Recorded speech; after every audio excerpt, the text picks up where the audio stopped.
Morning class third. कैसे हैं आप सभी? चलिए बहुत ही बढ़िया। हम लोग पढ़ रहे थे पाठ जब मुझको सांप ने काटा, है ना। जब मुझको सांप ने काटा पाठ पढ़ रहे थे। इसके प्रश्नोत्तर में हमने पेज नंबर 107 के जो प्रश्नोत्तर थे वो हमने पूर्ण कर लिए हैं। आज हम पेज नंबर 108 पर जो प्रश्नोत्तर हैं उनको पूर्ण करते हैं। तो चलिए शुरू करते हैं। पेज नंबर 108 से सबसे ऊपर देखते हैं अब क्या करें, है ना। अब क्या करें मतलब हमारे सामने कोई परिस्थिति आ जाएगी तो उन्हें हमें किस तरह से सॉल्व करना है, उनको किस तरह से समाधान करना होगा। तो चलिए शुरू करते हैं। तुम क्या करोगे अगर तुम्हें या तुम्हारे आसपास, है ना, तुम्हारे आसपास जब इस तरह की घटनाएं घटेंगी तो तुम क्या करोगे, अपने विचार बताना है। किसी को बर काट ले, यदि मान लो किसी को बर काट ले तो तुम क्या करोगे भाई, है ना। तो किसी को यदि बर काट ले तो मैं क्या करूँगा, उसको बर्फ लगाएंगे और बड़ों को तुरंत बताएंगे, है ना। यदि हमारे आसपास किसी को बर काट लेती है तो भाई मैं तो सबसे पहले उसको बर्फ लगाऊंगा या फिर कोई ठंडी चीज़ से उसकी सिकाई करूंगा और अपने जो भी बड़े हैं मुझसे उनको तुरंत बताऊंगा कि इसको बर ने काट लिया है, ताकि ज़्यादा स्थिति खराब होने पर उसको अस्पताल भी ले जाया जा सके। ठीक है। चलिए दूसरा प्रश्न है, किसी को चोट लग जाए, यदि किसी को चोट लग जाए तो क्या करोगे आप लोग, है ना। भाई मैं तो करूँगा कि उसको पहले डेटॉल से साफ करूँगा, जहाँ पर उसको चोट लगी है ना, फिर उसको पहले डेटॉल से साफ करेंगे ताकि उसका धूल मिट्टी जो है वहाँ से निकल जाए और फिर उस पर पट्टी कर देंगे, उस पर मलहम लगा करके पट्टी कर देंगे। ये काम हम करेंगे सबसे पहले तो, है ना।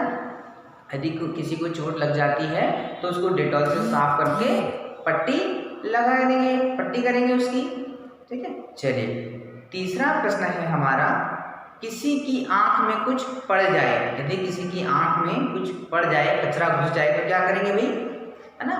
यदि किसी की आंख में कुछ चल जाए तो उसको हम ठंडे पानी से या साफ पानी से उसको धोएंगे, है ना। ठंडे पानी से या साफ पानी से उसको साफ कर लेंगे आंख को, है ना। आंख में ठंडे पानी से ऐसे हम उसको साफ कर लेंगे तो जो भी कुछ गया होगा आंख में वो निकल जाएगा।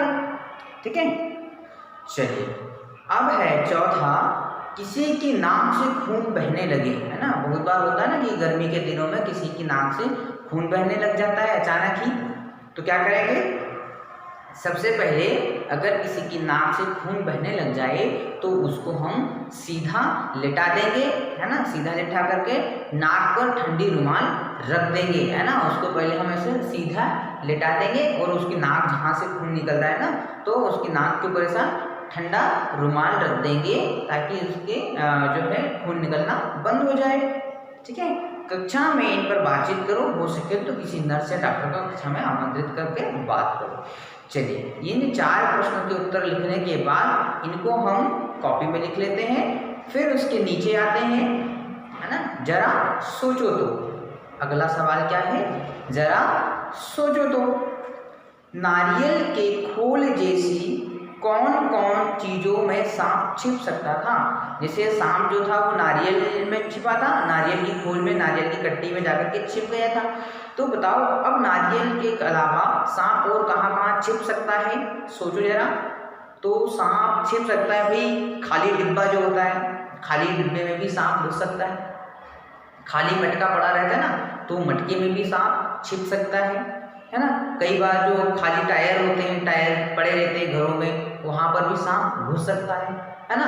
तो और सोच करके बताओ कहाँ कहाँ सांप जा सकता है ना। तो उत्तर में लिखेंगे खाली डिब्बा, टायर, मटका, है ना। और यदि आपको और जो चीज़ें मालूम है तो वो भी आप लिख सकते हैं। चलिए अगला सवाल है, वह खोल अहाते में कैसे पहुंचा होगा, है ना। वो जो नारियल का खोल था वो अहाते मतलब आंगन तक कैसे आया होगा, बरामदे तक कैसे आया होगा, कि वह खोल अहाते में कैसे पहुंचा होगा। तो अपने को जवाब देना है। तो उत्तर लिखेंगे, इसका उत्तर इस तरह से लिखेंगे कि उनके घर के आसपास नारियल के पेड़ थे, है ना। उस लड़के के घर के आसपास नारियल के पेड़ थे तो वहीं से कोई सूखा नारियल टूटकर गिर गया होगा, है ना। बहुत सारे नारियल के पेड़ थे तो कोई एक नारियल टूट करके वहां गिर गया होगा। इस तरह से वह खोल अहाते में आया होगा। चलिए अगला है नीचे घर के हिस्से, है ना, इसको हम किताब में ही करेंगे। घर के हिस्से जो प्रश्न है उसको हम किताब में ही गोला लगाएंगे। नीचे कुछ शब्द दिए गए हैं, उन शब्दों में से कुछ शब्द घर से संबंधित हैं, उन पर घेरा लगाओ, उन पर गोला लगाओ। अब हमारे पास बहुत सारे शब्द यहाँ पर दिए हैं, उनमें जो जो शब्द घर से संबंधित हैं उन पर हमें गोला लगाना है। तो सबसे पहले अहाता, अहाता घर से संबंधित है, इस पर गोला लगाएंगे। आंगन, आंगन भी घर से संबंधित है, इस पर गोला लगाएंगे। बरामदा, जीना, ये भी घर से संबंधित है, इस पर गोला लगाएंगे। आला, आला भी घर से संबंधित होता है, इस पर भी गोला लगा देंगे। सीढ़ी, छत, ये भी घर से संबंधित है, इन पर गोला लगाएंगे। रसोई, छज्जा, दालान, ये भी घर से संबंधित है, इन पर भी गोला लगाते हैं। फिर टांड, फिर कमरा और मुंडेर, ये भी हमारे घर से संबंधित होते हैं, तो इन पर हम गोला लगा लेंगे, सिर्फ किताब में ही लगाएंगे। ठीक है, चलिए पेज पलटते हैं, आगे आते हैं पेज नंबर 109 पर। क्या समझे, ठीक है, क्या समझे पर गोला लगाते हैं कि नीचे लिखे वाक्यों का मतलब बताओ, है ना। नीचे लिखे वाक्य जो है उनका मतलब हमें बताना है। सांप पास की झाड़ी में गायब हो गया, अब इसका मतलब हमें समझाना है, मतलब सांप अब दिखाई नहीं दे रहा था। क्या लिखेंगे, सांप अब दिखाई नहीं दे रहा था। गायब होने का मतलब है कि वो दिखाई नहीं दे रहा था। ठीक है, तो इसको हम किताब में ही लिख लेंगे, कॉपी में लिखने की आवश्यकता नहीं है। वह चट मुझे गोद में उठा करके भागे, वह चट मुझे गोद में उठाकर भागे, तो इसका मतलब क्या है कि वह मुझे उठा करके भागे। ठीक है, वह मुझे गोद में उठा करके भागे। ठीक है, इसका यही मतलब है, इसको भी हम किताब में ही लिखते हैं। अब बच्चा खतरे से बाहर है, क्या लिखेंगे, अब बच्चा ठीक है। खतरे से बाहर है का मतलब क्या हुआ कि बच्चा ठीक है, उसको किसी भी तरह का खतरा नहीं है, तो क्या लिखेंगे कि अब बच्चा ठीक है। ठीक है, चलिए अगला है कि नाना ने उसके लिए बहुत सी चीजें भेंट में भेजी। नाना ने उसके लिए बहुत सी चीजें भेंट में भेजी, तो नाना ने, इसका मतलब क्या लिखेंगे कि नाना ने खुश होकर झाड़ फूक करने वाले को अपनी तरफ से काफी सामान भेजा, है ना। झाड़ फूक करने वाले से वो खुश हो गया था, तो उसको बहुत सारा सामान भेजा। ठीक है, चलिए इनको हम वीडियो देख करके किताब में ही लिख लेंगे, क्योंकि वहां पर जगह खाली दी हुई है। चलिए कैसे कहा, है ना, कैसे कहा में करेंगे कि अलग अलग निशानों से पता चलता है कि बात कैसे कही गई होगी। अब नीचे लिखे वाक्य में सही निशान लगाओ, अब इन्हें भूल करके देखो। ठीक है, अब यहाँ पर 3 चिन्ह दिए गए हैं हमारे पास। पहला है पूर्ण विराम, दूसरा है विस्मयादिबोधक और तीसरा है प्रश्नवाचक। ठीक है, जो पीले वाले गोले में 3 निशान हमको दिख रहे हैं, पहला है पूर्ण विराम, दूसरा विस्मयादिबोधक और तीसरा है प्रश्नवाचक। अब ये जो हमारे नीचे वाक्य लिखे हैं, इनमें हमें यहाँ पर निशान लगाना है। तो पहला प्रश्न है हमारा, पहला वाला वाक्य है नानी चीख उठी सांप, तो यहाँ पर कौन सा चिन्ह आएगा, यहाँ आएगा विस्मयादिबोधक। जो बीच में निशान लगा हुआ ना, एक लंबा सा डंडा खींचा है, उसके नीचे एक छोटी सी बिंदी है ना, तो वो वाला निशान यहाँ पर आएगा, नानी चीख उठी सांप। ठीक है, अब उसके नीचे देखते हैं कि सांप धीरे धीरे रेंग रहा था। सांप धीरे धीरे रेंग रहा था में क्या आएगा, पूर्ण विराम। जो एक सीधा सा डंडा खींचा हुआ है ना, उसको कहते हैं पूर्ण विराम, तो यहाँ पर हम पूर्ण विराम लगा लेते हैं। क्या तुम बाजार चलोगी, है ना, तीसरा है क्या तुम बाजार चलोगी, मतलब यहाँ पर पूछा जा रहा है क्या बाजार चलोगी, तो यहाँ पर आएगा प्रश्नवाचक, क्योंकि यहाँ पर प्रश्न पूछा जा रहा है क्या तुम बाजार चलोगी। ठीक है, चलिए इसके सामने आते हैं ऊपर में, चुपचाप बैठो हिलना डुलना मत, है ना, वो क्या कहते हैं कि चुपचाप बैठो हिलना डुलना मत, तो यहाँ आएगा पूर्ण विराम, है ना, जो सीधा सा एक डंडा है वो लगा देंगे इसके पीछे, चुपचाप बैठो हिलना डुलना मत पूर्ण विराम। उसके नीचे है तुम्हें यह कहानी कैसी लगी, मतलब आपसे पूछा जा रहा है कि ये कहानी कैसी लगी, तो इसका जवाब देंगे क्योंकि यह प्रश्न है, तो इसके नीचे क्या, इसके सामने क्या लगाएंगे, प्रश्नवाचक चिन्ह। ठीक है, तुम्हें यह कहानी कैसी लगी।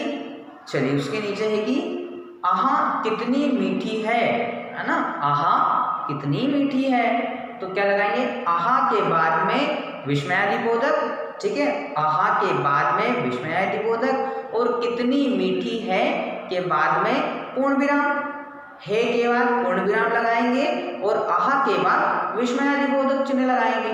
ठीक है, इस तरह से यह भी हमारा कंप्लीट हुआ। चलिए आगे है क्या कहोगे, है ना, आगे क्या है, क्या कहोगे, तुम लड़के को क्या कहोगे, कारण देकर बताओ, है ना। जो लड़का था उसको क्या कहोगे, निडर कहेंगे, है ना, निडर, नादान, होशियार, शरारती, डरपोक, शर्मिला, तो हम उसको क्या कहेंगे, निडर। निडर क्यों कहेंगे, क्योंकि उसने सांप को पकड़ लिया था, इसलिए हम उसको निडर कहेंगे। ठीक है, चलिए पेज नंबर 110 पर आते हैं। दो दो बार, पेज नंबर 110 पर है, दो दो बार। सांप धीरे धीरे रेंग रहा था, है ना, सांप धीरे धीरे रेंग रहा था, यहाँ धीरे शब्द का इस्तेमाल 2 बार किया गया है। ऐसे ही कुछ शब्द लिखो, उससे वाक्य बनाओ। तो जैसे कि चलते चलते, चलते चलते में क्या है, कनिका चलते चलते थक गई, हमने नया शब्द बना लिया, कनिका चलते चलते थक गई। इस तरह से हमको शब्द बनाना है। पीछे पीछे, है ना, पीछे पीछे में क्या लिखेंगे, बछड़ा गाय के पीछे पीछे चल रहा था, बछड़ा गाय के पीछे पीछे चल रहा था।